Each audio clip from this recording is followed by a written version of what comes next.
목회자 여러분, 대단히 반갑습니다. 이 코로나 바이러스로 말미암아 우리가 함께 모여서 이 전도 제자 훈련에 참여하지 못하고 이렇게 인터넷으로 하게 되었습니다.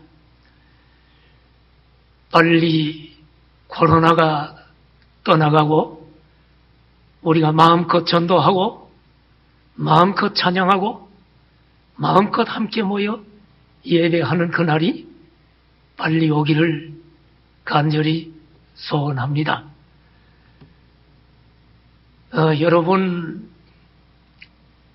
여러분들이 전도에 대한 관심을 가지고 제자 훈련에 대한 관심을 가지고 이렇게 참여하게 되셨는데, 제가 1994년도에 교회를 개척을 했습니다. 상가에서 우리 가족들과 한 20명 정도가 모였습니다. 1994년도는 여러분이 알다시피 한국 교회가 이미 성장이 멈춘 시기입니다. 굉장히 두렵고 떨리는 마음으로 그때 제 나이가 40대 거의 중반이 다 된 나이이기 때문에 불안한 마음으로 교회 개척을 시작했습니다. 저는 제자 훈련의 비전을 가지고 또 오랜 동안 연구도 하고 또 제자 훈련을 또 받기도 하고 한 사람인지라 우리 교회 4대 설립 비전 중에 하나가 제자 훈련이었습니다.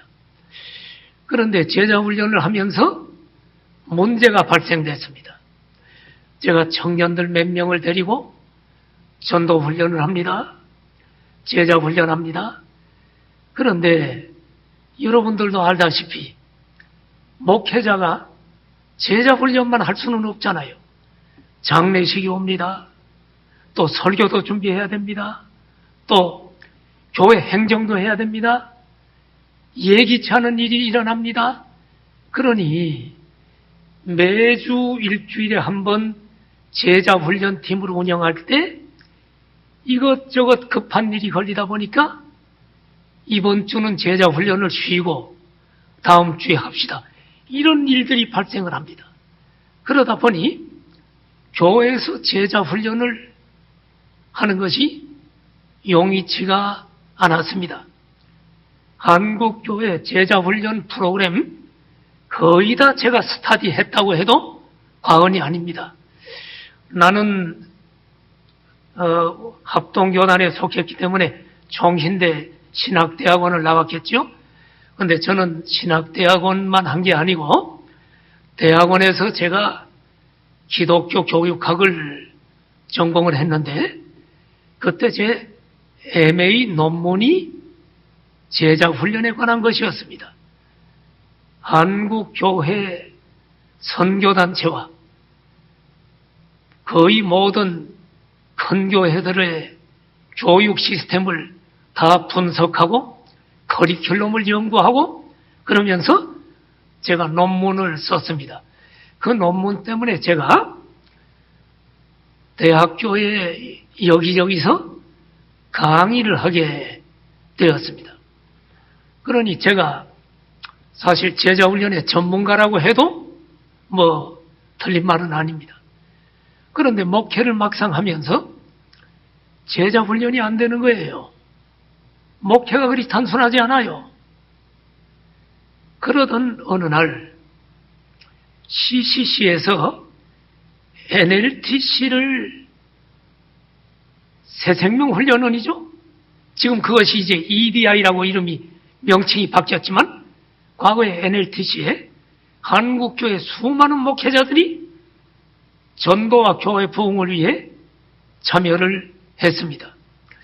제가 제 아내와 우리 교회에서 일부의 사람을 거기에 참여를 시켰습니다.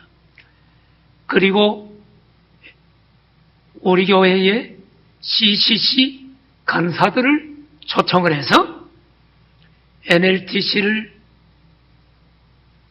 접목했습니다. 처음에 굉장히 힘들었죠. 기도 많이 하고 했죠. 그리고 NLTC 초급반, 중급반을 다 끝내고 이제 간사를 키워내는 TOT 과정을 하면서 간사들이 배출되었습니다. 간사들이 배출되고 나니까 이제 교회가 우리 간사들이 움직이기 시작합니다. 제가 여러 가지 행정에 바쁘고 교회 장례식이나 여러 가지 교회 사역에 너무너무 바빠서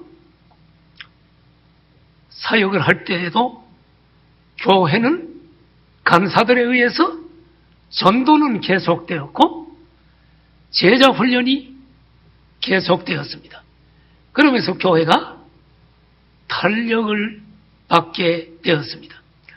지금 이번 목회자만에 오신 여러분들이 전수받는 것이 바로 과거에 제가 NLTC에서 전수받아 우리 교회에 접목한 내용입니다. 우리 교회는 작은 상가 45평에서 시작을 했죠. 올해가 2021년도니까 1994년도에 했으니까 올해가 교회 개척 27년째가 되는 해입니다.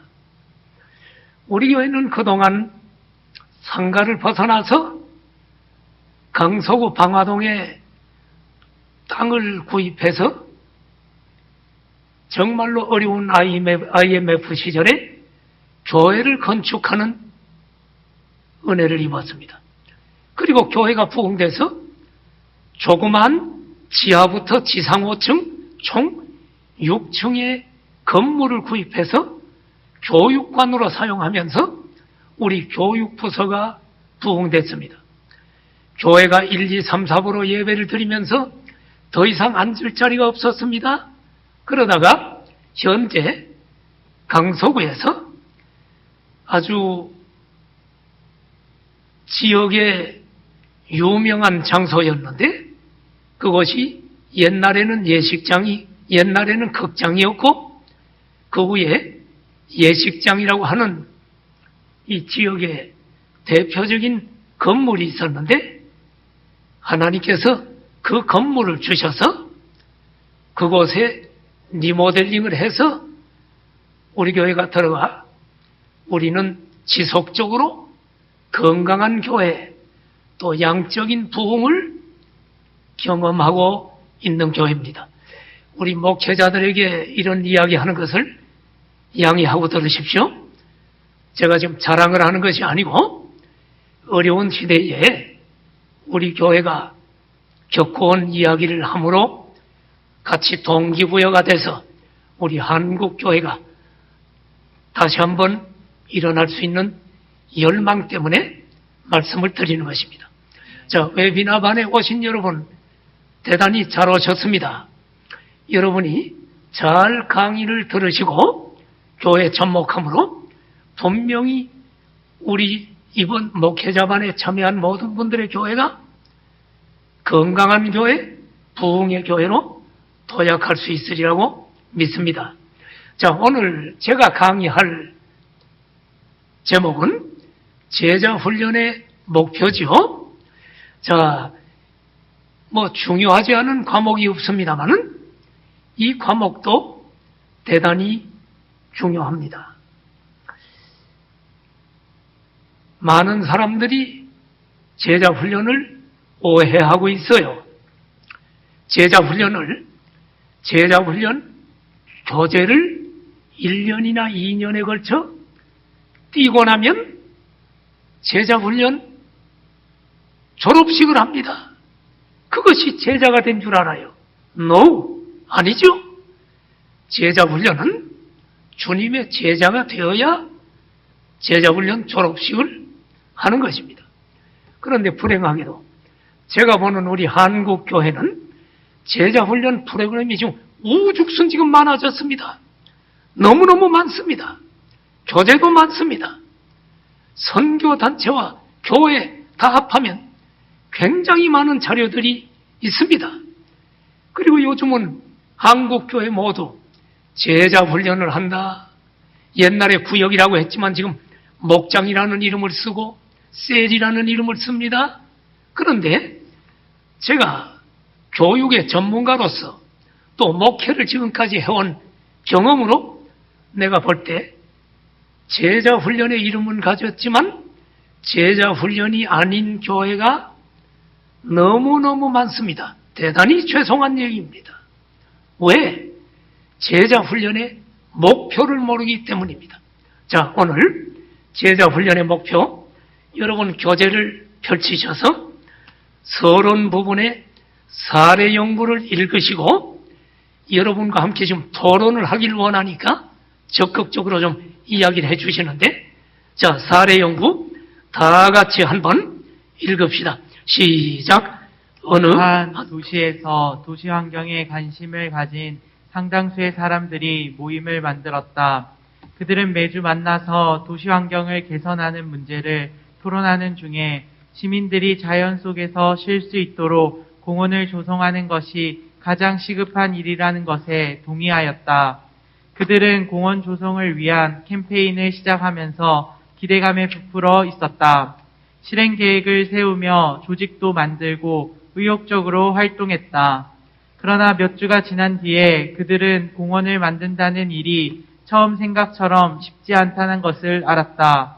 관공서와 시민들의 여론을 수렴하는 일 등 일련의 과정들이 무척 복잡했고 수없이 많은 난관들이 그들 앞에 도사리고 있었다. 시간은 계속 흘러갔고 결과는 지지부진했다.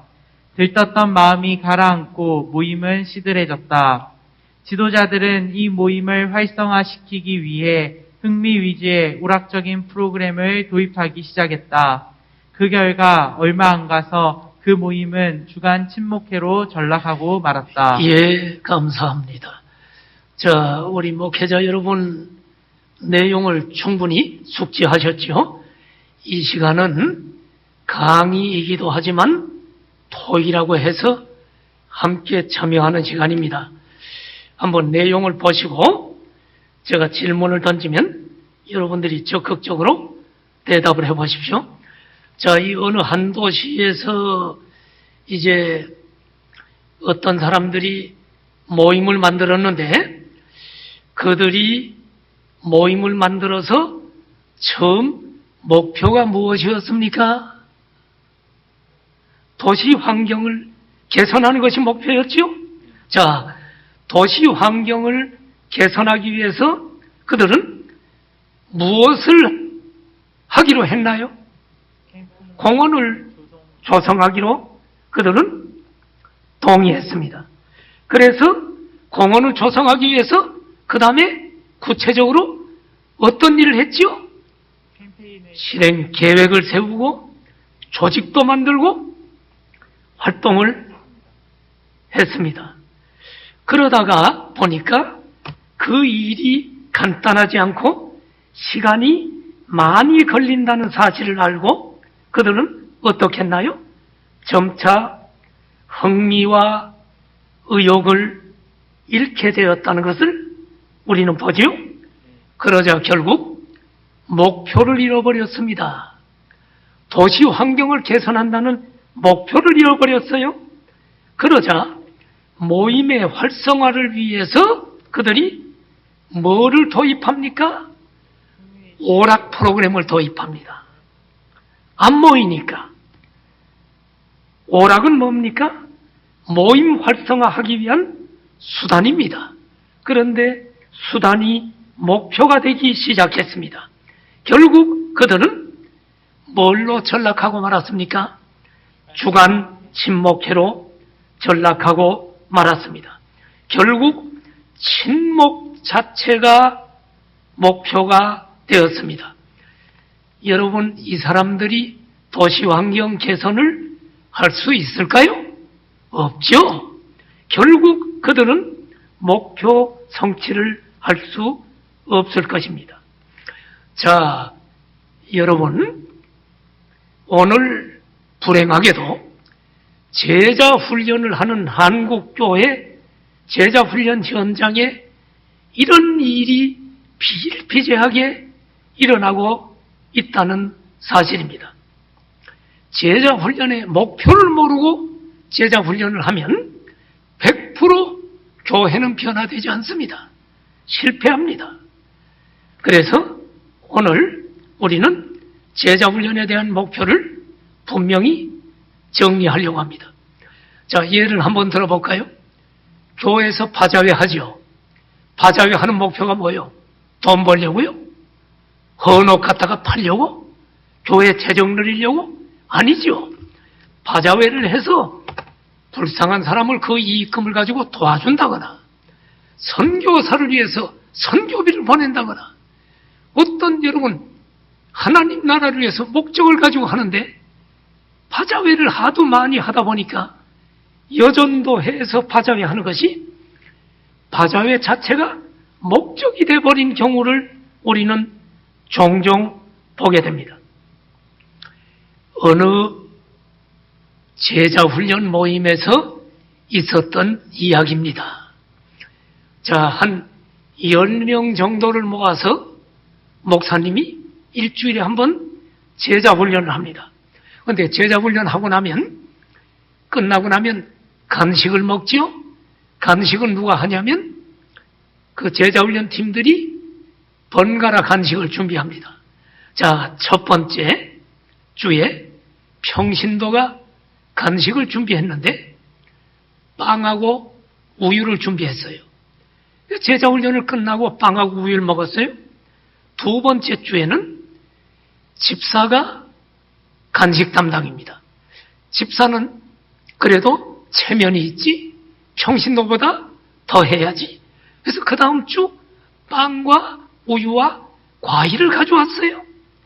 세 번째 주 어느 권사님이 담당이 됐어. 권사님이 체면이 있지. 집사보다는 더 잘해야지. 그래서 그 다음 주에는 목사님, 오늘은 제자훈련 끝나고 제가 요 앞에 가서 맛있는 식사를 대접할게요. 그래서 이제 식사를 했습니다. 그 다음 주가 됐습니다. 장로님이 간식 담당입니다.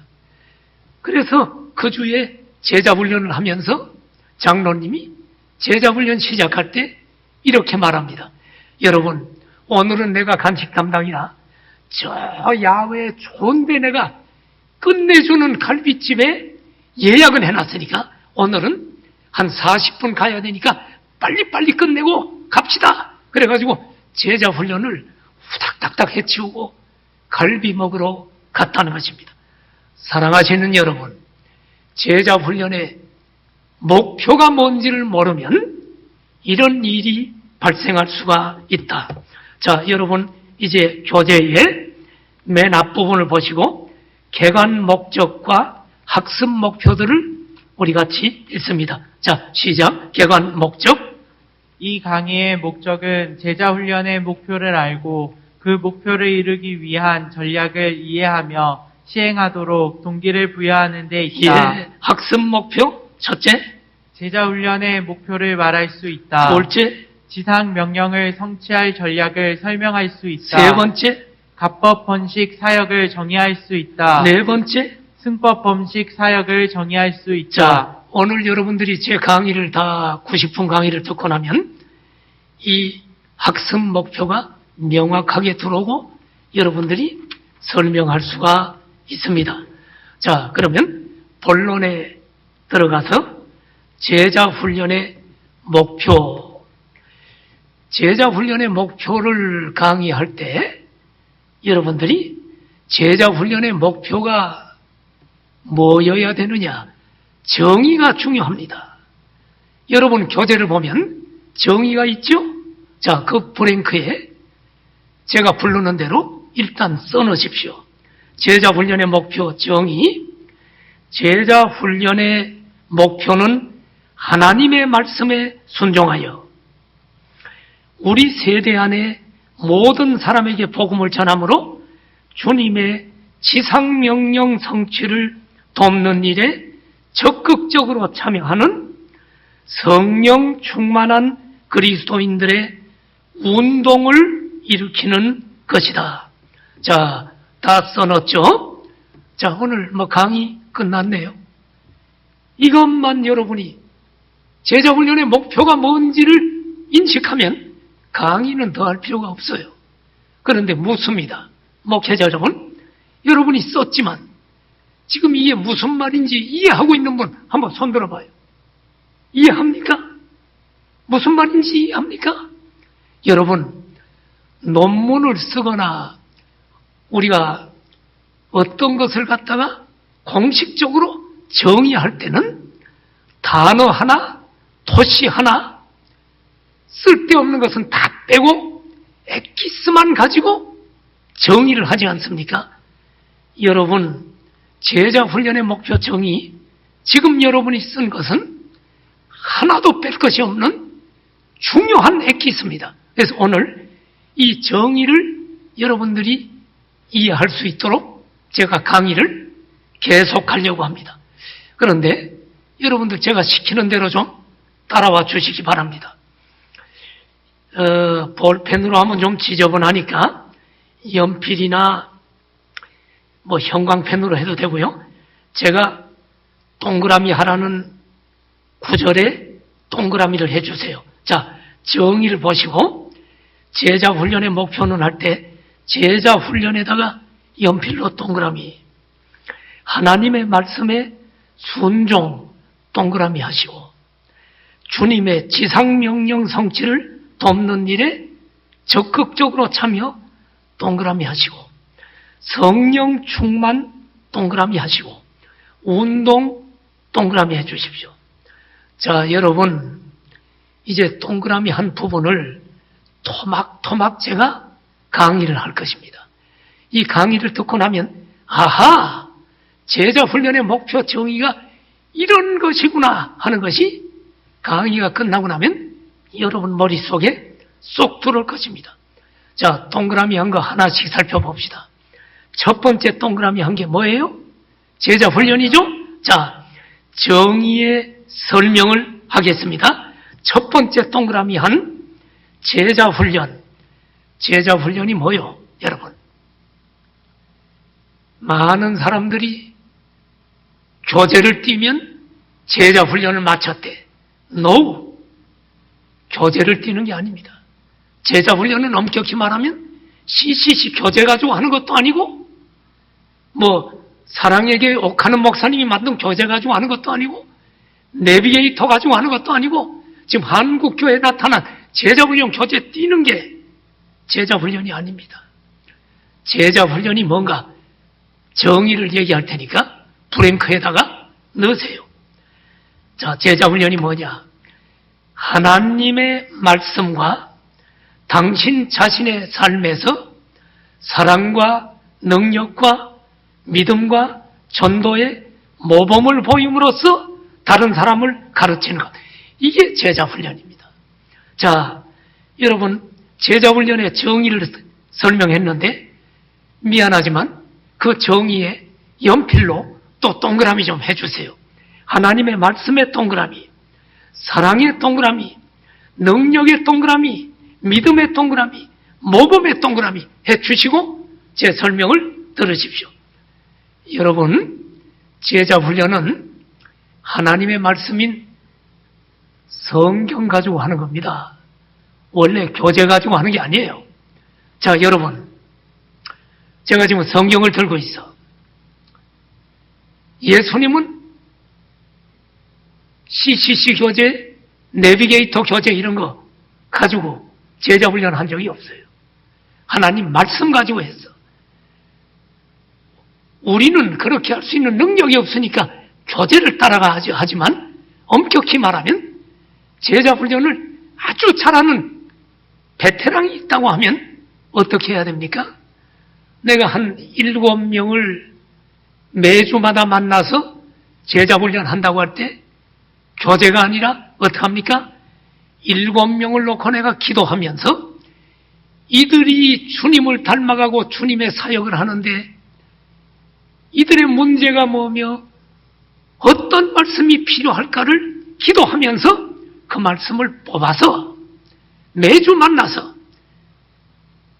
제자들에게 자, 성경을 우리 한 군데 보자고 하면서 읽고 그 말씀을 가지고 각자의 필요한 것을 질문을 던지고 토론을 하며 그 한두 시간 동안 그 말씀이 그들 속에 녹아지기를, 그래서 주님의 제자가 되기를 열망하면서 하나님의 말씀을 가지고 합니다. 이번 주가 끝났으면 다음 주 또 기도하면서 우리 제자들에게 다음에 필요한 것이 뭘까? 그 말씀을 가지고 그 다음 주에 또 말씀을 가지고 제자 훈련합니다. 그런데 이 땅에 저나 여러분들이나 예수님 외에는 그렇게 할 만한 능력이 없습니다. 그렇기 때문에 제자훈련 교재를 만드는 거예요.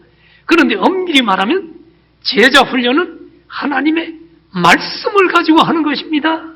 그리고 당신 자신의 삶에서 사랑을 가져야 돼. 여러분, 제자훈련하는 사람들이, 지도자들이 왜 실패하는 줄 압니까? 교재를 띄기 때문이요. 사랑이 없어. 사랑이 없으면 변화가 안 됩니다. 나는 지금껏 목회를 하면서 내가 많은 목회자들을 봅니다. 지금 이 목회자만 강의 듣는 분들이 뭐 대부분 다 저보다 나이가 밑이라고 생각을 하고 내가 얘기합니다. 내 나이가 우리 한국 나이로 올해 71세입니다. 그리고 여러분들이 다 대체로 저보다 나이가 적을 것입니다. 내가 지금껏 한국 교회를 보고 수많은 목회자들을 보고 내 나름대로 연구하지 않았겠어요? 내가 얼마나 연구했겠어요? 한국 교회를. 한국 교회 교육 시스템을 내가 얼마나 연구를 했겠냐고요? 교육 전문가로서. 그리고 어떻게 하면 교회가 부흥되고 어떻게 하면 성도들이 변화될까를 고민하고 고민 안 해봤겠어요? 그런데 똑같은 교재를 가지고 제자훈련하는데 어떤 교회는 두 쪽 나더라니까. 어떤 교회는 건강한 교회가 되는데, 여러분, 교재 띈다고 되는 게 아니에요.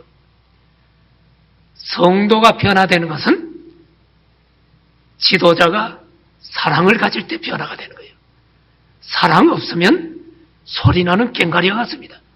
제자훈련은 사랑이 빠지면 안 됩니다. 꼭 기억하셔야 됩니다.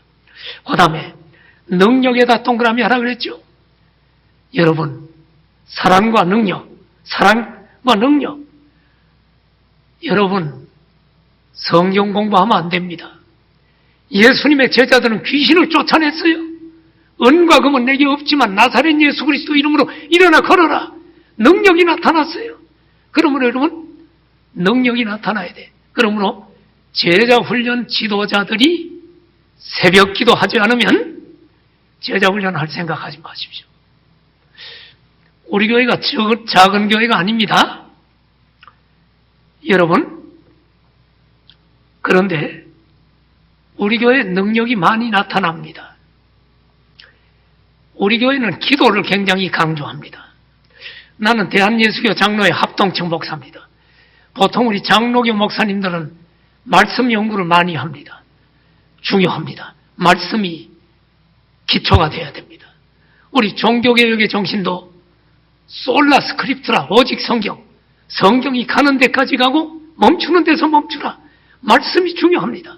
그런데 솔직히 얘기해서 여기 우리 장로교 목사님들 많이 있겠지만 장로교 목사님들의 약점이 영성이 좀 약합니다.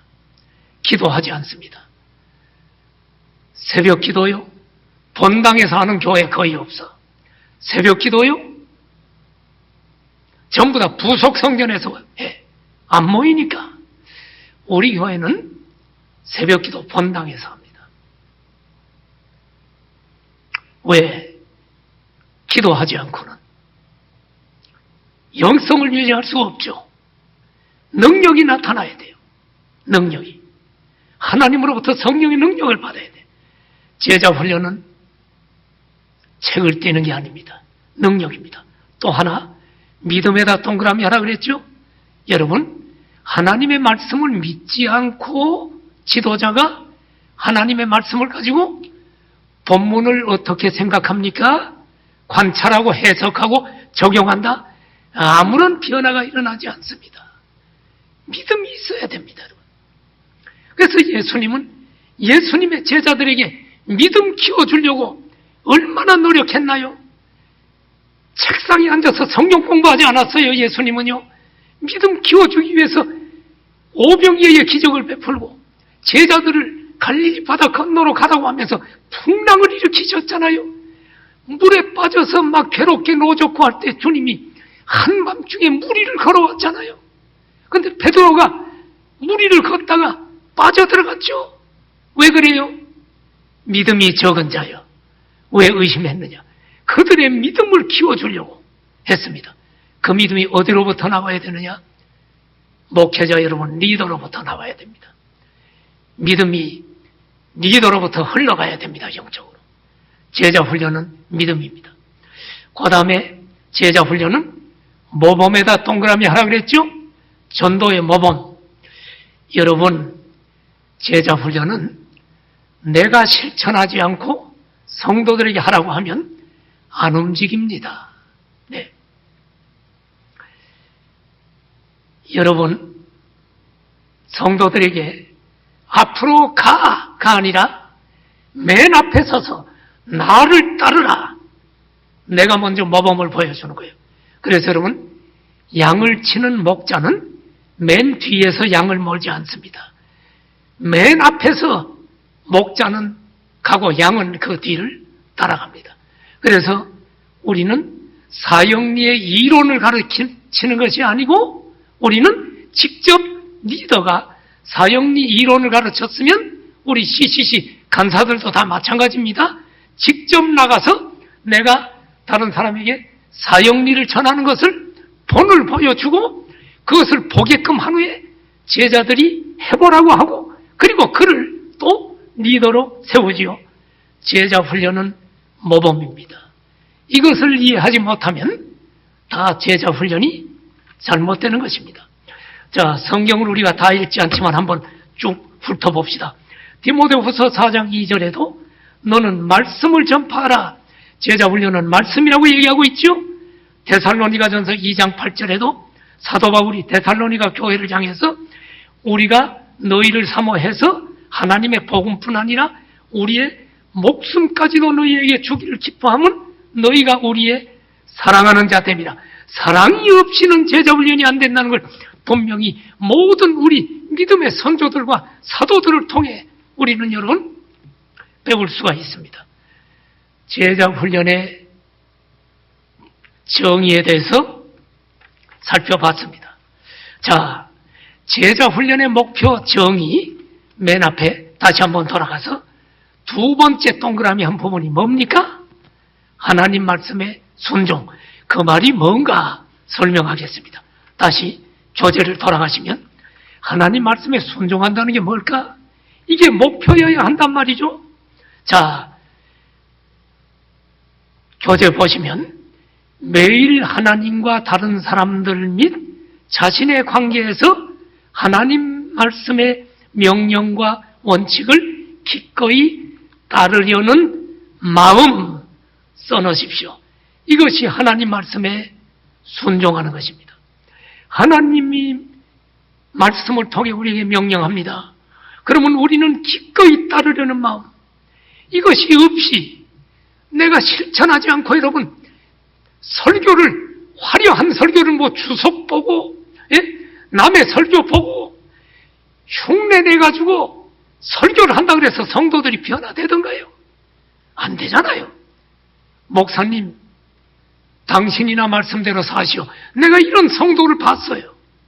여러분 하나님 말씀에 순종해야만 됩니다.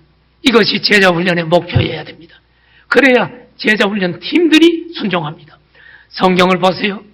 요한복음 14장 21절에도 보면 나의 계명을 지키는 자라야 나를 사랑하는 자니 내가 그에게 나타내리라.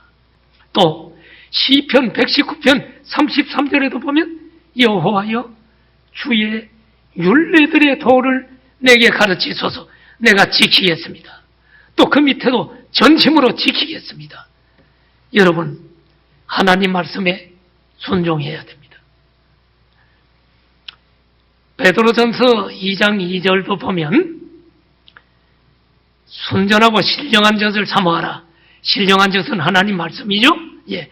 또 골로새 1장 28절에 보면 사도 바울이 골로새 교인들에게 이런 얘기를 합니다. 각 사람을 권하고 모든 지혜로 각 사람을 가르치면 각 사람을 그리스도 안에서 완전한 자로 세우려 합니다. 완전한 자란 말은 그리스도의 제자로 세운다는 말입니다. 성숙한 제자로 세우는 것입니다. 그래서 한 영혼 한 영혼을 세우는 것이 중요하다 하는 것입니다. 자, 그 밑에 여러분 그림을 한번 보십시오. 시각자료 가운데 보면 내 인생의 주인이 누굽니까? 왕의 자리에 그리스도께서 앉아 계십니다. 내가 주인이 아니에요. 이것을 성령 충만한 그리스도인이라고 얘기합니다. 성령 충만하지 않고는 영적 성장이 이루어지지 않습니다. 성령 충만한 사람은 하나님의 말씀에 순종합니다. 하나님 말씀에 순종하는 성령 충만한 그리스도인은 그 그림에 나타난 각 분야의 모든 영역에서 성장합니다. 여러분, 하나님 말씀에 순종하는 것이 제자 훈련의 목표여야 됩니다. 지도자가 먼저 순종하고 제자들을 순종하도록 해야 됩니다. 자, 제자 훈련의 목표 정의 돌아가셔서 세 번째 동그라미 한 게 뭐예요? 지금 목표를 지금 하나씩 분석하고 있습니다. 세 번째는 주님의 지상명령 성취를 돕는 일에 적극적으로 참여. 예, 이제 그게 무슨 말인가를 설명하겠습니다. 자, 교재로 돌아오시면 주님의 지상명령 성취를 돕는 일에 적극적으로 참여함. 제목이 있죠? 자, 그것도 연필로 세 토막을 냅시다. 동그라미 하세요. 지상명령 성취 동그라미, 돕는 일 동그라미, 적극적으로 참여함 동그라미. 자, 하나씩 설명합니다. 먼저 지상명령 성취입니다. 지상명령이 뭐예요? 이 의외로 잘 모르시더라고. 지상명령이 한문으로 지자가 무슨 지자예요? 제가 이 목회자관에서 물어보면 땅 지자입니다. No, 틀렸습니다. 많은 사람들이 땅 지자래요. 네? 땅의 명령이요, 이게? 주님이? 땅 지자가 아니고 한문으로 이를 지자입니다. 이를 지자. 윗상자. 무슨 말입니까? 지상. 위로 이를 내야 더 이상 이룰 수 없는 최고로 높은 명령. 이게 더 그레이트 커미션. 이게 주님의 지상 명령입니다. 땅 지자가 아닙니다. 그러면 제자훈련의 목표는 지상 명령 성취여야 되는데 이 말이 뭐냐? 자, 그 브랭크에 넣으세요. 지상 명령 성취란 말은 이 세상의 모든 사람에게 한 사람도 빠짐없이 복음을 전하는 것. 그러면 지상명령 성취가 이루어져요. 그런데 여기서 주의할 것은 주님이 땅끝까지 복음 전하면 오신다고 약속하셨지요? 여기서 주의할 게 뭐냐? 모든 사람이 예수 믿으면 주님이 오시는 게 아니라 만민에게 복음을 전하면 믿든지 안 믿든지 주님이 재림한다. 그래서 우리는 미전도 종족 선교하려고 지금 선교단체에서 여러분 모든 민족에게 복음을 전하려고 지금 애쓰고 있지 않습니까? 마태복음 28장 19절 이하를 보십시오. 우리가 잘 아는 구절입니다. 너희는 가서 모든 민족을 제자로 삼아라. 중국에만 해도 수많은 종족들이 있습니다. 어느 나라가 아니라 종족, 민족을 제자로 삼아야 한다. 주님이 세상 끝날까지 함께 있겠다. 자, 지상명령 성취는 이 세상 모든 사람에게 한 사람도 빠짐없이 복음을 전하는 것입니다. 그러면 지상명령이 성취됩니다. 또 지상명령 성취는 두 번째, 이런 뜻이 있죠. 각 세대마다 모든 사람에게 복음을 확실히 듣게 하기 위하여 모든 족속, 나라의 충분한 수의 그리스도인을 제자로 삼는 것. 여러분, 모든 나라에 복음을 전하려면 충분한 숫자의 그리스도인을 제자로 삼아야 돼. 나 혼자 안 돼요. 자, 우리 목회자 여러분 한번 물어볼게요. 여러분들 교회가 몇 년 된 교회입니까?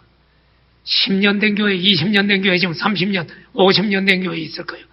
근데 내가 미안하지만 여러분 교회에서 한 500m 내지 1km만 떨어져서 길 가는 사람에게 한번 물어봐요. 말씀 좀 묻겠습니다.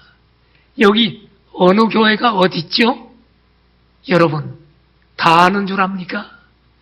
내가 인천의 어느 교회를 강의를 부탁받아서 오래전에 간 적이 있는데 골목에 있었어요. 그 교회가 오래된 교회야. 근데 내가 10명에게 물어봤는데 그 교회를 모르더라니까. 기독교인들은 알지 몰라도 믿지 않는 사람은 몰라요. 그런데 여러분 사도행전 19장 10절을 한번 보십시오. 여러분 교재 2년 동안 바울이 복음을 전했는데 아시아에 사는 자가 유대인이나 헬라인이나 다 주의 말씀을 듣더라. 아니 한 동네도 아니고 아시아 전체가 다 주의 말씀을 2년 동안에 다 들었다는 것이 어떻게 가능합니까? 어떻게 이런 일이 가능합니까? 바울 혼자서. 여러분 이 본문을 이해하기 위해서는 이 사도행전 19장 10절 앞에 9절을 봐야 되는데 9절을 보면 우리가 잘 아는 것처럼 바울이 두란노 서원에서 제자들을 따로 세우고 2년 동안 강론했어요. 결국 여러분 이 제자들이 아시아 전체에 흩어져서 복음을 전하니까 2년 동안에 여러분 어떤 일이 일어났느냐? 아시아에 사는 자는 다 주의 말씀을 들었어. 그러므로 모든 나라에, 결론은 모든 나라에 여러분 그리스도인을 제자로 삼을 때 그들이 또 다른 사람들에게 전함으로 지상명령 성취가 가능하다. 지상명령 성취가 제자 훈련의 목표여야 합니다. 자, 그 3번 위에 타이틀 다시 봐요. 지상명령 성취 동그라미 했죠? 두 번째 동그라미가 뭡니까?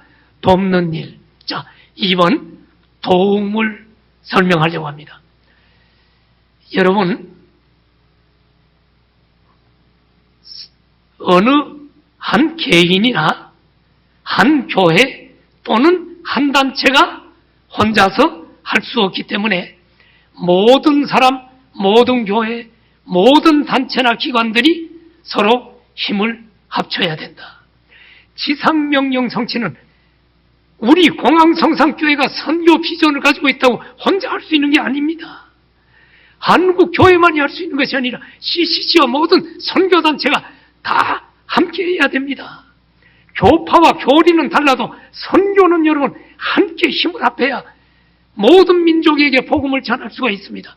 그래서 여러분 CCC가 이 선교를 함께 하자고 이 NLTC, EDI 목회자반 웨비나를 이 CCC의 좋은 프로그램을 지금 한국교회 목회자들에게 지금 제공하는 것 아닙니까?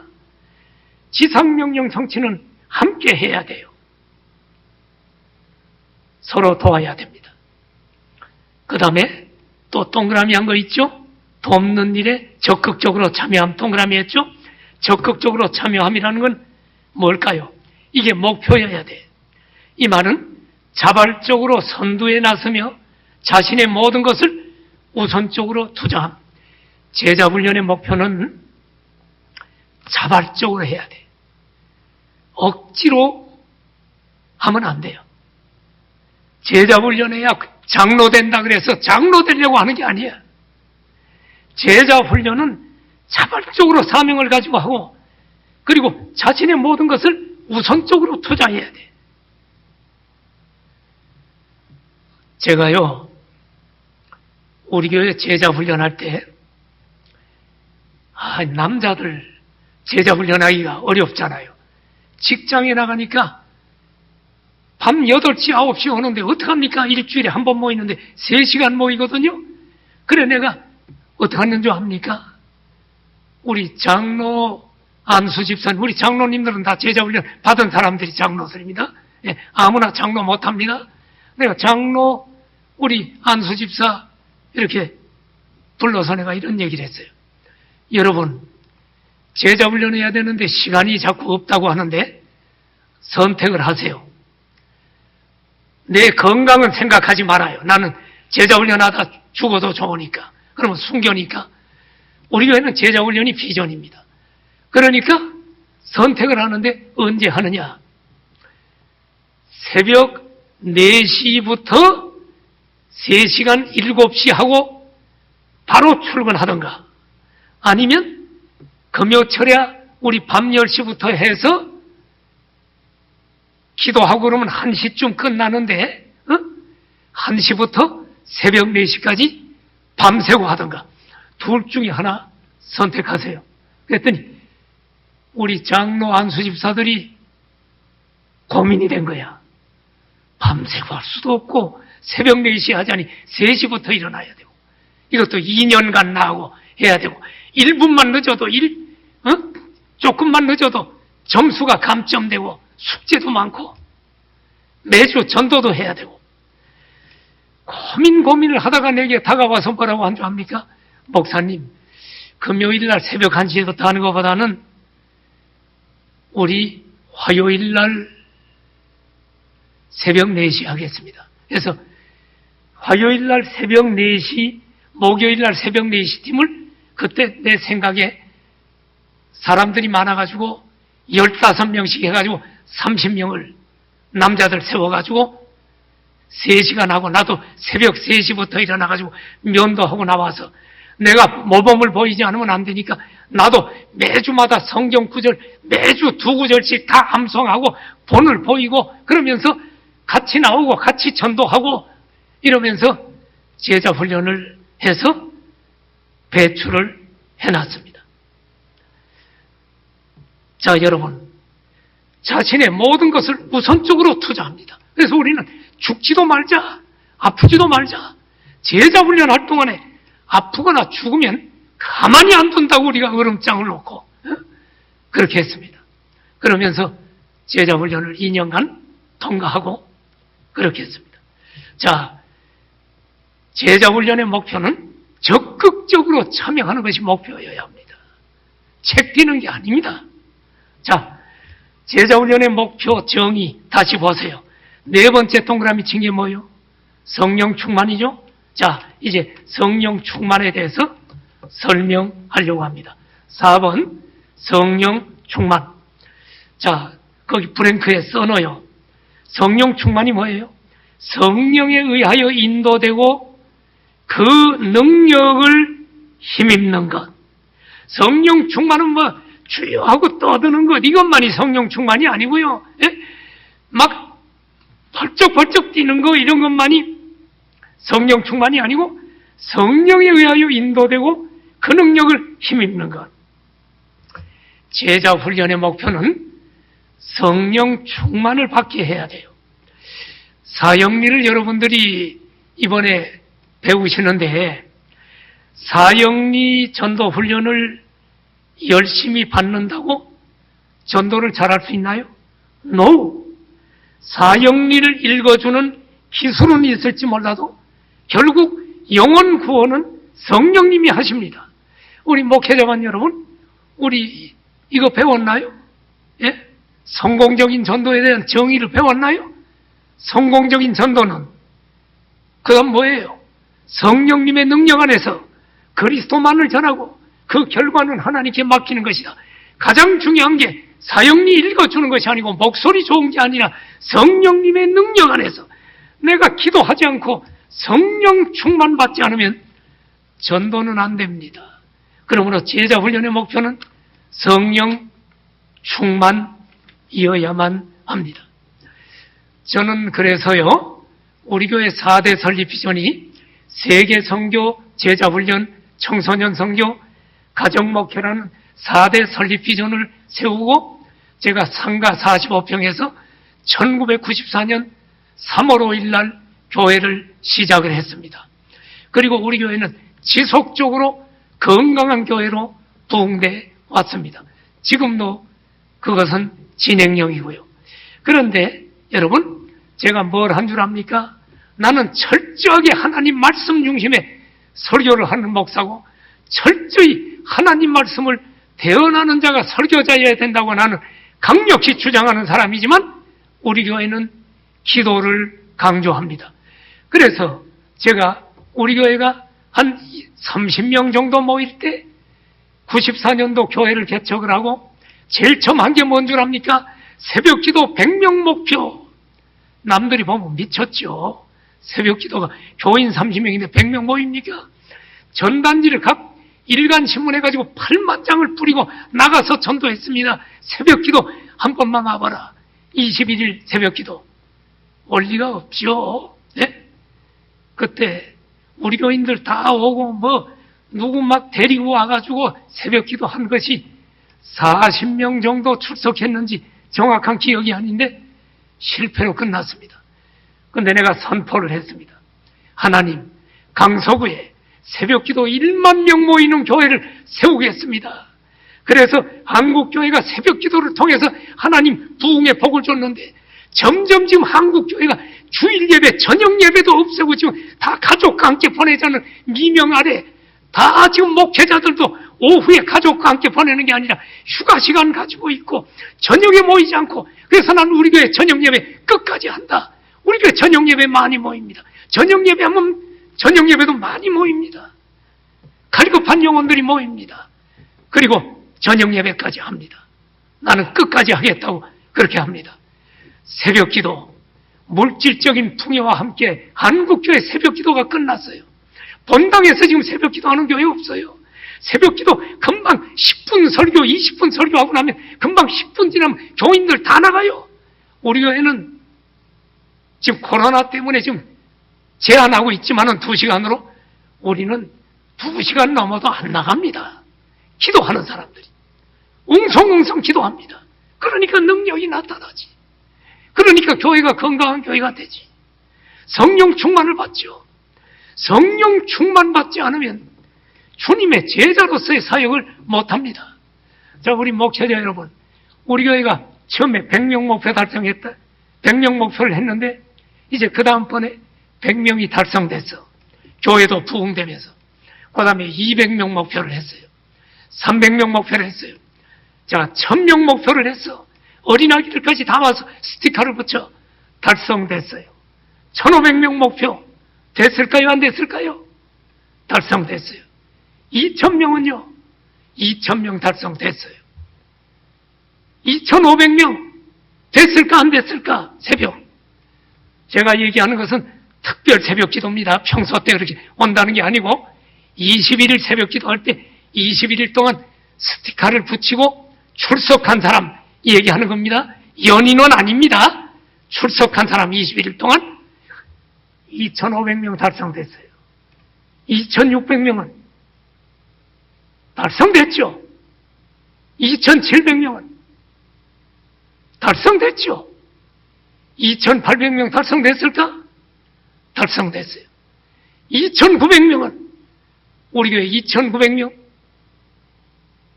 달성됐습니다. 3000명은요? 달성됐다고요? 목사님 대단히 믿음이 좋으시네. 안 됐습니다. 3000명 달성하려고 하는데 그때 몇십 명이 모자라가지고 조금 더 우리가 다 우리 교인들 한 번도 안 나오는 사람들 깨워서 와야 되는데 하면서 안타까워했는데 그리고 코로나가 터져버렸습니다. 그래서 새벽 기도를 지금 못하고 있는 것입니다. 사랑하시는 여러분, 제자 훈련은 책을 떼는 것이 아니라는 것을 꼭 기억하시고, 제자 훈련은 성령 충만을 받도록 우리 성도들을 인도해야 됩니다. 에베소 5장 18절에 술 취하지 말라. 이는 방탕한 것이니 오직 성령으로 충만함을 받으라. 자, 제자 훈련의 목표, 마지막 정의를 설명하려고 합니다. 마지막 정의 동그라미 한 게 뭐죠? 운동이었죠. 자, 5번 그리스도인들의 운동을 일으킴. 이 말이 뭘까요? 변화된 삶의 지속적이고 폭발적인 증가. 이게 운동입니다. 이것을 다른 말로 우리는 성법 번식이라고 이야기합니다. 제자 훈련의 목표는 지속적이고 폭발적인 증가가 일어나야 돼. 증가가 안 일어나면 제자 훈련이 지금 목표가 달성된 게 아니에요. 성법 번식이 일어나야 된다고요. 자, 디모데후서 2장 2절을 보면 바울이 성법 번식을 했죠. 자기가 제자 훈련한 디모데에게 뭐라 그래요? 디모데야, 내가 많은 증인 앞에서 내게 들은 말을 충성된 사람들에게 부탁하라. 그들이 또 다른 사람들을 가르칠 수 있으리라. 여기 계속적인 번식이 일어났어요. 동그라미를 해보십시오. 내게 충성된 사람들, 또 다른 사람들. 자, 내가는 누구요? 바울의 제자 디모데. 내게는 누구요? 바울이죠? 그러니까 바울이 먼저고 그 다음 디모데. 디모데 다음에 충성된 사람들. 그 다음에 네 번째 세대가 그들이 또 다른 사람들. 자, 여러분, 수적으로 많은 사람이 운동을 일으키는 것이 아닙니다. 군중은 믿을 수 없습니다. 배반 가능합니다. 변화된 소수의 사람들을 통해 지속적이고 폭발적인 증가가 이루어집니다. 그래서 예수님도 12제자를 집중했죠. 그래서 저도 제자 훈련한 사람들을 우리 교회 목자로 세우고 목자에게 제가 상당히 집중합니다. 목자들 기도는 내가 빠지지 않습니다. 교회 중요한 인물들, 평신도 지도자들은 내가 새벽마다 그들 이름을 불러가면서 기도하는 이유가 거기 있습니다. 여러분, 그들에게 집중을 해야 됩니다. 나머지를 미워하라는 얘기가 아닙니다. 전 성도들을 사랑하지만 주님의 방법대로 집중과 선택을 해야 된다는 것입니다. 자, 여러분, 제가 지금 제자훈련의 목표 정의를 쭉 설명을 했는데, 이제 그러면 어떻게 이 제자훈련의 목표를 달성하고 지상명령 성취를 이룰 수가 있는가, 이것을 설명하겠습니다. 이것을 설명하기 위해서 가법번식과 성법번식에 대해서 말씀을 드리려고 합니다. 자, 먼저 가법번식 교재를 보십시오. 사례 연구를 보면 사도 바울의 가상적 이야기를 거기 써놨는데, 이건 이제 사도 바울의 진짜 얘기가 아니고 가상적으로 생각해 보는 겁니다. 여러분, 이것을 잘 읽고 또 한번 제가 던지는 질문에 대답하면서 토론을 해봅시다. 자, 다 같이 읽읍시다. 시작. 사도행전 9장에서 바울은 그리스도인들을 박해하기 위해 살기등등하게 다메섹으로 가다가 극적으로 예수 그리스도를 만나 구원을 얻는다. 그 이후 바울이 다음과 같은 삶을 살았다고 가정해보자. 당시 예루살렘 교회의 그리스도인들은 박해자였던 바울을 두려워했지만 우여곡절 끝에 그는 교회의 일원으로 받아들여졌다. 그 후 그는 모범적인 신앙생활을 하면서 교회 성도들의 격려와 보살핌 가운데 성장해 갔다. 신실한 신앙을 가진 바울은 그의 생업인 천막 만드는 사업체를 충실히 운영하면서 믿음의 친구들과 30년 동안 예루살렘에 살면서 빠짐없이 예배에 참석했고 성경 공부도 열심히 했다. 말년에 그는 성경을 가르치는 교사로 봉사하면서 예루살렘 교회에 존경받는 지도자가 되었다. 65세가 되었을 때 그는 성도들의 기도 가운데 눈을 감았고 예루살렘 근교에 묻혔다. 이것이 바울의 실제 삶이었고 단에서 바울을 대신할 다른 사람을 세우지 않았다고 가정하면서 다음에 두 가지 질문에 답해 보라. 예, 감사합니다. 지금 이 얘기는 바울의 실제 얘기는 아니죠. 바울이 이렇게 안 살았죠. 자, 1번 문제. 교재 보면서 자막을 봐도 되고 교재를 봐도 됩니다. 만일에 바울이 실제로 이렇게 살았다면 어떤 결과가 나타났을까요? 한번 여러분 생각되는 것 한번 다 얘기해 보세요.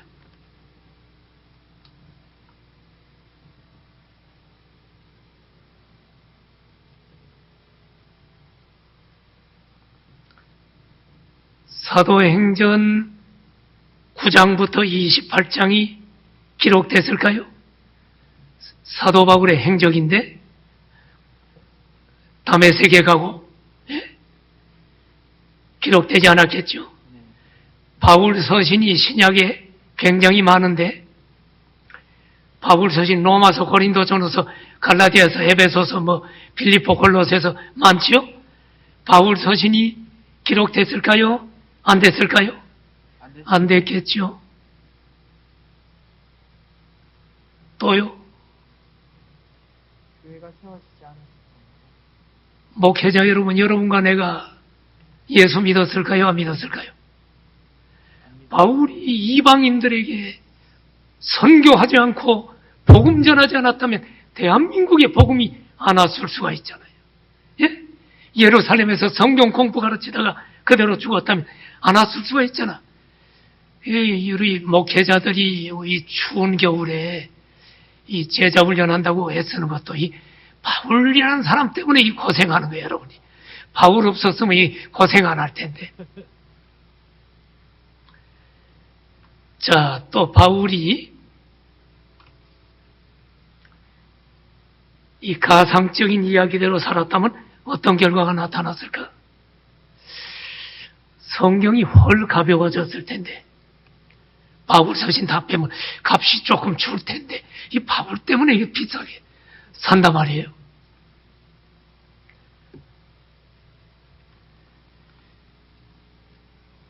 바울이 가상적인 얘기가 실제라면 오늘날 지구촌의 대부분이 예수님을 믿지 않는 비그리스도인으로 남아있게 되었을 것입니다. 그렇죠? 자, 2번 문제 한번 다 같이 읽어봐요. 시작. 만일 바울이 실제로 그렇게 살았고 하나님께서 그를 대신할 다른 사람을 세우지 않았다면 주님의 지상 명령은 어떻게 되었을까? 대답해요. 모든 민족에게 복음이 전해자는 지상 명령이 성취되었을까요? 안 됐을까요? 안 됐죠? 예. 자, 그 다음 읽어요. 성취되었다면 왜 성취될 수 있었는지 또는 성취되지 못했다면 왜 성취되지 못했는지 그 이유를 설명하라. 예. 지상명령 성취되지 못했겠죠? 왜 성취되지 않았나요? 바울은 그리스도를 위해 전도만 했지 제자 삼기에는 참여하지 않았기 때문입니다. 제자 삼기는 뭐예요? 전도, 육성, 파송. 이 일을 안 했어. 전도하고 성경 공부만 가르쳤어. 자기 혼자 큐티하면서 경건하게 살았어. 그걸로 땡. 지상명령 성취는 이루어지지 않았을 것입니다. 자, 이제 가법 번칙의 정의를 내리겠습니다. 가법 번칙은 무엇입니까? 지도자가 영적으로 재생산하지 않는 것이다. 뭐 하는 것이라고요? 뭐 하지 않는 것이라고요? 재생산하지 않으면 전부 가법 번칙이요. 가법 번칙은 그 밑에 그림을 봐요. 계속 이 사람 저 사람 전도하잖아. 전도왕처럼. 그죠? 가법 번칙은 더하기 번칙이야. 가법 번칙은 전도에서 멈춰버리는 것을 의미해요. 더 이상 어떤 육성과 훈련 그리고 영적 운동과 비전이 전수되지 않고 제자가 만들어지지 않아요. 자, 이 예를 돕기 위해서 조금 더 설명합니다. 가법 번칙의 좋은 예가 한국교회 뭐요? 총동원 전도. 한 사람이 막 전도왕 100명, 1000명, 3000명, 어느 교회는 10,000명 해가지고 쫙 선물 준다 그래가지고 쫙 모였다가 그 다음 주에는 그냥 쫙 빠지고, 예? 총동원 전도 갑법 번식의 좋은 예입니다. 그래서 전도왕 이렇게 합니다. 갑법 번식은 전도만 하는 자는 갑법 번식입니까? 승법 번식입니까? 갑법 번식입니다. 자, 또 대답해 봐요. 전도한 사람을 내가 잘 가르쳐. 그래서 내가 그룹이 10명, 20명으로 늘어나. 사람들이 그 사람을 존경하고 따라. 그거 갑법 번식이요, 승법 번식이요? 승법 번식이라고 하는 목회자들이 있더라고요. 전에 직접 대면 예배 해보니까. 그런데 전도하는 사람을 내가 가르쳐서 내 그룹이 10명, 20명 늘어나도 여러분 그 내가 가르친 사람을 제자로 삼아서 그가 또 다른 사람을 전도하고 육성하고 파송하도록 훈련시키지 않으면 그것은 갑법 번식입니다. 왜? 재생산이 없기 때문입니다. 그러면 여러분, 어떤 사람이 전도해가지고 성경 공부를 잘 가르쳐서 내 그룹이 10명, 20명, 30명, 50명 늘어났는데 어떤 일이 일어날까? 그렇게 늘어나게 한 사람이 세상을 떠나거나 없으면 성경 공부 중단하면 그 모임은 폭삭 무너지는 거야. 교회도 마찬가지야. 어느 목사님이 설교를 잘했는데 그 설교를 듣고 교회가 부흥됐어. 근데 제자를 안 만들어냈어. 그럼 그 목사님이 없어지는 순간에 그 교회는 쫙 썰물처럼 빠져나가는 거예요. 이것은 갑법 번식입니다. 자, 이제 성법 번식을 설명하려고 합니다. 자, 교재를 보면 성법 번식, 바울의 예. 자, 거기 봅시다. 바울의 실제 사역과 앞에 사례 연구에 나오는 가상적인 바울의 사역은 어떻게 다른가? 우리 목회자들은 바울의 실제 사역이 어떻게 했는지 다 알지요? 그는 세계 선교를 하면서 제자 훈련을 하고 제자를 세워가지고 곳곳에 목회를 하도록 하면서 제자 사역을 했죠? 자, 거기다 쓰십시오. 이렇게 쓰세요. 실제 사역에서 바울은 항상 다른 사람들을 전도하고 양육하고 지상명령 성취를 돕도록 그들을 파송함으로써 제자화하는 일에 관여하고 있었다. 바울은 이렇게 제자훈련 사역을 했어. 제자훈련의 목표를 그는 한순간도 잊어버린 적이 없어. 자, 여기 세 단어를 동그라미 하세요. 전도, 양육, 파송. 이것이 대단히 중요합니다. 자, 구체적으로 한번 볼까요? 자, 제일 먼저 1번. 그는 바나바로부터 영향을 받았죠. 우리가 다 알죠? 그리고 두 번째, 그는 바나바로부터 영향을 받았을 뿐만 아니라 많은 사람을 예수 그리스도께로 인도했어. 사도행전 14장, 17장 이런 데 보면 다 나오죠? 인도했다는 것이 전도입니다. 그리고 세 번째, 그는 몇몇 사람을 제자로 삼았습니다. 사도행전 15장에는 신라를 제자로 삼았고 16장에는 디모데를 제자로 삼았습니다.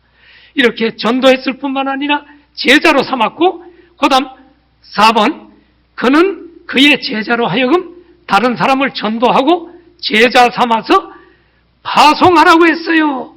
디모데야, 너는 내게 배운 말을 충성된 사람들에게 가르치라. 그가 또 다른 사람들을 가르칠 것이다 하고 파송했지요.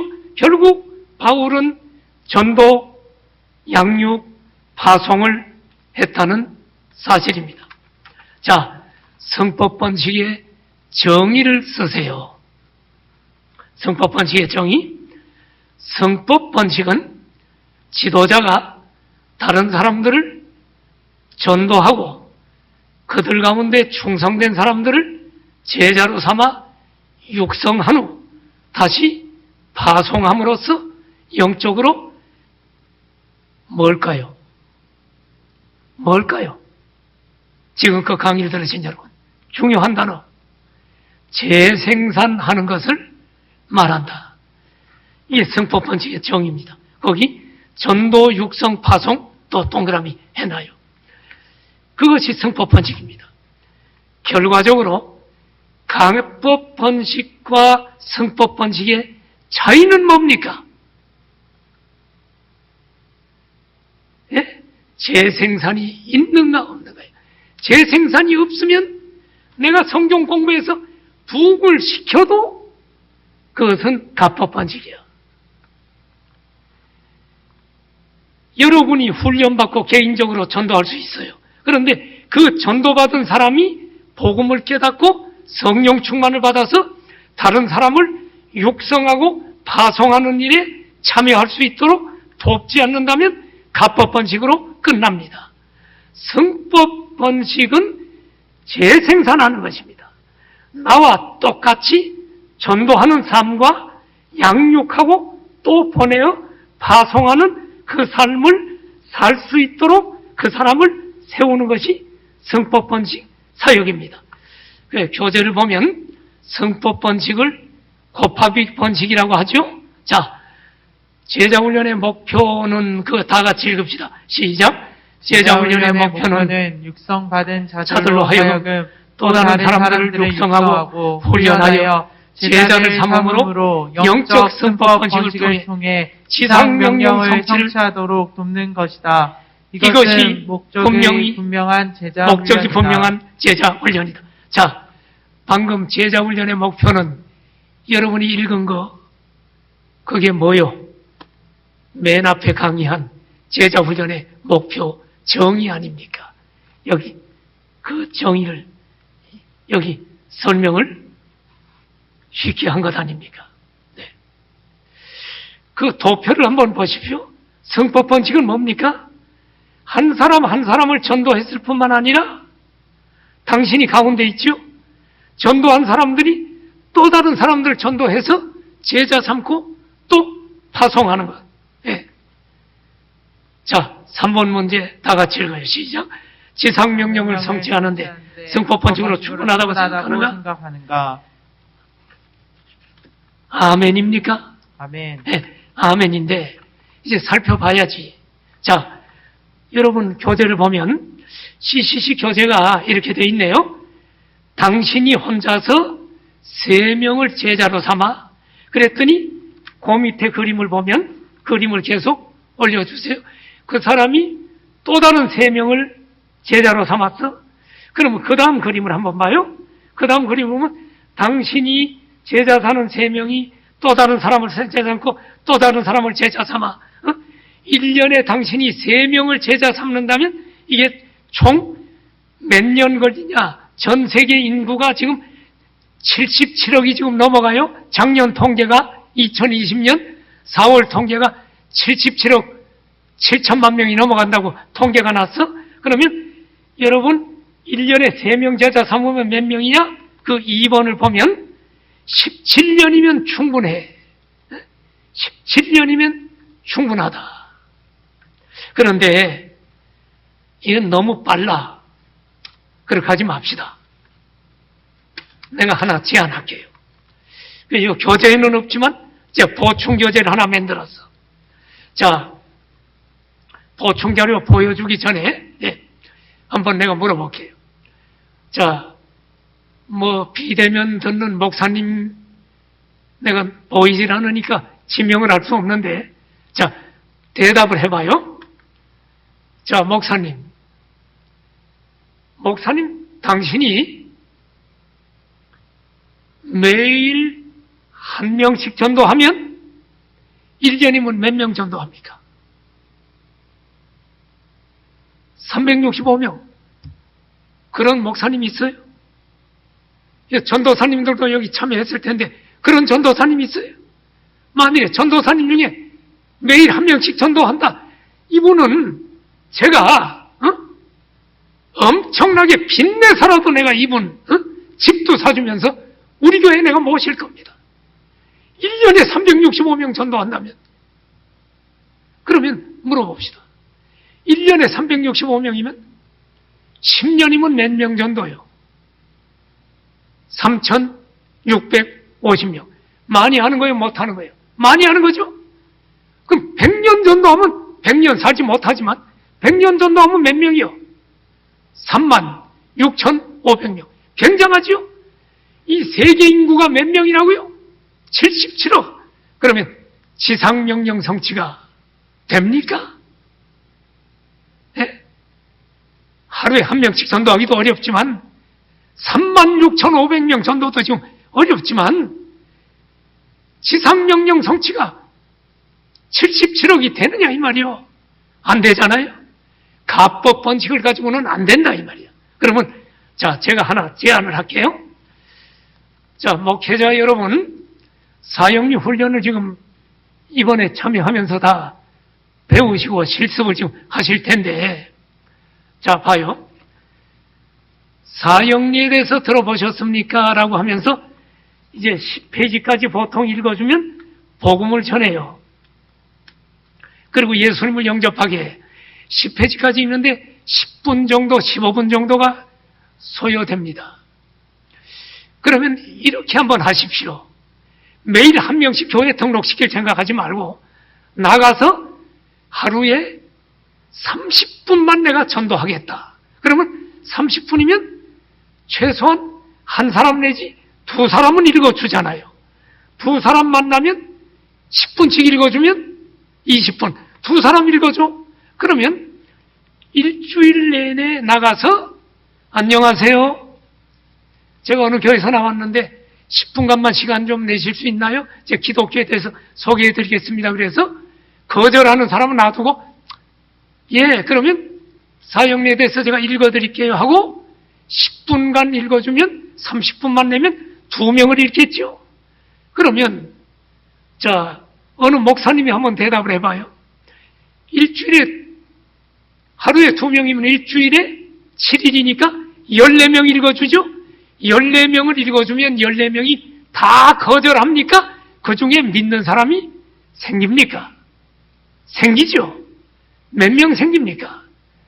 내가 전에 대면 예배 때 물어봤더니 어느 분이 이런 얘기를 하더라고요. 14명 전하면 한 7, 8명은 영접하겠죠. 그러더라고요. 근데 실제로 7, 8명이 요즘은 영접하는 시대가 아닙니다. 옛날에 제가 젊었을 때는 대학 캠퍼스에서 4명을 읽어주면 3명은 거절하고 1명은 영접하는 통계가 있었어요. 근데 지금은 좀 완악해졌어. 그래서 4명을 읽어줘도 1명이 영접하지 않을 때가 있어요. 그런데 14명을 읽어줄 때 물어봅시다. 목사님들 중에는 한 3명쯤 영접하죠. 이럴 수 있는데 제가 더 깎아서 1명은 영접하는 사람이 있을까 없을까? 1명은 복음을 듣고 영접한 사람이 있다고 봐야 됩니다. 자, 그러면 일주일에 1명을 얻었죠? 그러면 1년 내내 30분씩 나가서 사역리를 읽어주면 1년에 몇 명을 얻을까요? 1년이 몇 주입니까? 52주죠? 그럼 일주일에 14명 읽어줬더니 1명 왔어. 그럼 1년이면 몇 명을 얻어요? 52명. 52명을 놓고 그들을 데리고 성경 공부, 제자 훈련을 시작하십시오. 그래서 1년 동안 성경의 기초부터 쫙 양육을 하면 1년 지나면 52명이 남습니까? 안 남습니까? 안 남습니다. 우리 경험상 성경 공부할 때는 들었다. 1년 되면 우수수 떨어져 나가고 졸업하는 사람들은 일부가 남잖아. 그럼 이 52명이 기독교 복음을 분명히 듣고 영접했는데 이 사람들을 제자 훈련해도 계속 다 따라오는 게 아닙니다. 그럼 1년 지나서 나와 똑같은 비전을 가진 제자가 그 몇 명이나 남을까요? 한 20명이요? 10명이요? 좋습니다. 그거 제가 다 깎아서, 자, 다 떨어진다고 해도, 한 명은 나와 똑같이 하나님 나라의 비전, 천국의 비전, 주님의 제자로 내가 사는 것이 중요하다는 사명을 가진 비전자 한 명 나올까, 안 나올까? 한 명 나온다고 봅시다. 한 명. 한 명은 나옵니다. 그러면, 자, 1년 후에 제자가 몇 명이 됐나요? 나와 한 명의 제자 2명이 됐습니다. 2년 때는 어떻게 시작합니까? 나하고 이제 둘이서 전도를 시작합니다. 그럼 일주일에 또 한 명씩 얻습니다. 1년에 52명을 얻어서 제자 훈련합니다. 그럼 2년 후에 내가 새로 제자 삼은 사람 한 사람, 내 제자가 제자 삼은 사람 한 사람 4명이 됩니다. 이것이 성법 번식입니다. 2에 2성은 4. 그러면 어떤 일이 일어날까? 자, 보충 자료를 쭉 보십시오. 자, 보충 자료 한번 화면에 보여줘 봐요. 자, 보시면, 자, 전도는 가법 번식이다. 바울이 쭉 전도 4명 했죠? 그 다음 넘겨주시고. 육성은 영적 성법 번식의 일부다. 디모데후서 2장 2절. 바울이 디모데가 충성된 사람, 또 다른 사람을, 자, 또 넘겨보세요.